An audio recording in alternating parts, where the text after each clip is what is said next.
এগুলো অরিজিনাল নদীর মাছ।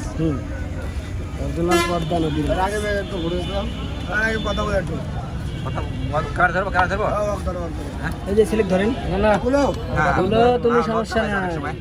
অনেক সময় লজ্জা পাই বুঝছো। অরিজিনাল নদীর মাছ, লালপুর তীরমণি।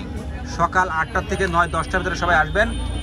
রাত 10টা Original পর্যন্ত তাজা তাজা মাছ, নদীর মাছ পাবেন, পদ্মা নদীর মাছ। অনেক সুন্দর সুন্দর মাছ। এই দেখেন আর আছে বোয়াল আছে। সব ধরনের মাছ, নদীর মাছ পাওয়া যায় এখানে। নাম বলে দাও ইয়ার, নাম বলে দাও। দাম সেরে পরের ব্যাপার, দাম আরে বাবা ইয়ার এই লোকের নাম বলো। দাম কোনো দরকার নাই। নাম বলার দরকার কি লাগবে? সুন্দর সুন্দর মাছ পাওয়া যায় মোরেরপুর, এটুকু বললাম। আপনারা সবাই যদি মন চাই লালপুর বাজারে তীরমণির উপরে চলে আসবেন, একদিন ব্যাংকের সামনে। সব নদীর মাছ।